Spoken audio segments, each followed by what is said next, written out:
వంకాయ దోసకాయ కాంబినేషన్లో పచ్చడి చాలా బాగుంటుందండి.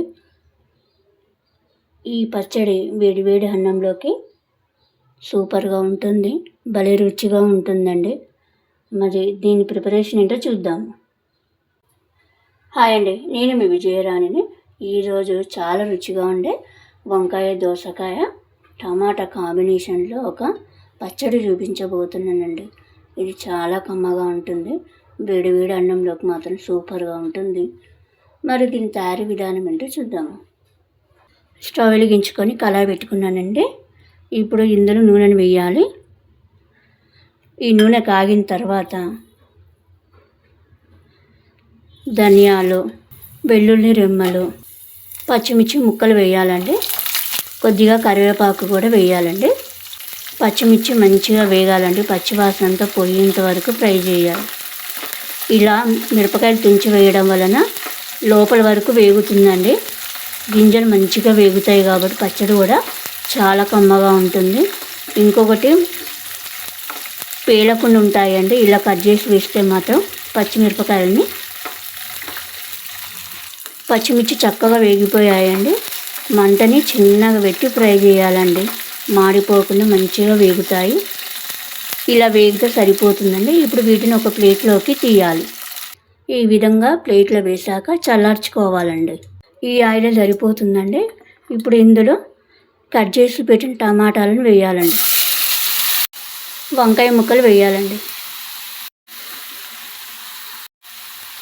కొత్తిమీర ఎక్కువ వేస్తే బాగుంటుందండి ఈ పచ్చడికి. టమాటా వంకాయ వేసాక ఒక్కసారి మొత్తం కలుపుకొని మగ్గించుకోవాలండి లో ఫ్లేమ్లో పెట్టి. ఇలా మగ్గే సమయంలోనే కట్ చేసి పెట్టిన దోసకాయ ముక్కలను వేయాలండి. కొంచెం చింతపండు రసం కూడా వేయాలండి. మొత్తం ఒకసారి కలుపుకొని మంటని చిన్నగా పెట్టి ఈ చింతపండు రసంలో ఉన్న పచ్చిదనం అంతా పోయే విధంగా మగ్గించుకోవాలండి. వీటితో పాటుగా టమాటాలు, వంకాయలు, దోసకాయలు కూడా మెత్తబడే వరకు మగ్గించుకోవాలండి. వంకాయ ముక్కలు, టమాటా ముక్కలు, దోసకాయ ముక్కలు మెత్తగా మగ్గిపోయాయండి. చింతపండు కూడా దగ్గరికి అయిపోయింది. అంటే చింతపండు రసం మొత్తం ఈ ముక్కలకు పట్టే విధంగా మగ్గిపోయిందండి. ఇప్పుడు ఇందులో పసుపుని వేయాలండి. మొత్తం కలిసే విధంగా కలుపుకొని మరొక నిమిషం పాటు ఫ్రై చేద్దాము. మొత్తం రెడీ అయిపోయిందండి. ఇప్పుడు స్టవ్ బంద్ చేసి చల్లార్చుకోవడమేనండి. ముందుగా ఫ్రై చేసి పెట్టుకున్న పచ్చిమిరపకాయ, ధనియాలు, కరివేపాకు, వెల్లుల్లి ఉంది కదా, ఇవి పూర్తిగా చల్లారిపోయినాయండి. ఇవి వీటిలో వేద్దాము. వీటితో పాటుగా పచ్చి కొబ్బరి కూడా వేయాలండి, చాలా బాగుంటుంది పచ్చడి. ఉప్పు వేయాలండి. ఇప్పుడు దీన్ని బరకగా గ్రైండ్ చేయాలి. పచ్చిమిరపకాయ, కొబ్బరి ఇలా బరకగా పట్టుకోవాలండి. ఇప్పుడు ఇందులో ముందుగా మగ్గించుకున్న వంకాయ ముక్కలు, దోసకాయ ముక్కలు ఉన్నాయి కదా, వాటిని కూడా వేద్దామండి. ఉప్పు ఆల్రెడీ కొంచెమే వేసామండి, ఇంకా కొంచెం వేద్దామండి. పచ్చడిని ఇలా పట్టుకోవాలండి. ఇప్పుడు తాలింపు పెట్టుకుందాము. తాలింపు కోసం స్టవ్ వెలిగించి కళాయి పెట్టుకున్నానండి. ఇప్పుడు ఇందులో నూనెను వేయాలండి. నూనె కాగిన తర్వాత ఎండుమిరపకాయలను వేస్తున్నానండి. ఆ తర్వాత ఆవాలు, జీలకర్ర వేయాలండి. దంచిన వెల్లుల్లి కూడా వేయాలండి. వీటితో పాటుగా కరివేపాకు వేయాలి. పోపు మంచిగా వేగాలండి. ఆవాలు చిటపట అనే వరకు ఫ్రై చేయాలి.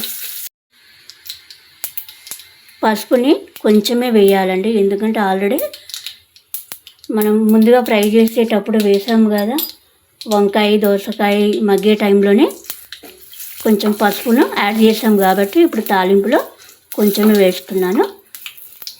ఇలా తాలింపు అంతా వేగిన తర్వాత ముందుగా గ్రైండ్ చేసిన పచ్చడి ఉంది కదా, ఆ పచ్చడిని వేద్దామండి. గ్రైండ్ చేసిన పచ్చడి అంతా వేసాక ఇప్పుడు దోసకాయ ముక్కలు వేద్దామండి. ఇలా లాస్ట్కి వేయడం వలన మనకి పంట కింద తగులుతూ ఉంటుందండి. దోసకాయ ముక్కలు అనేవి చాలా బాగుంటుంది. ఒకసారి మొత్తం కలిపేద్దామండి. ఇలా కలుపుకున్నాక 2-3 నిమిషాలు లో ఫ్లేమ్లో మగ్గించుకోవాలండి. చాలా బాగుంటుంది పచ్చడి అనేది. పచ్చడి రెడీ అయిందండి. వేడివేడి అన్నంలోకి మాత్రం చాలా బాగుంటుంది. కొత్తిమీర జల్లుకొని స్టవ్ ఆఫ్ చేయడమేనండి. Okay, thank you.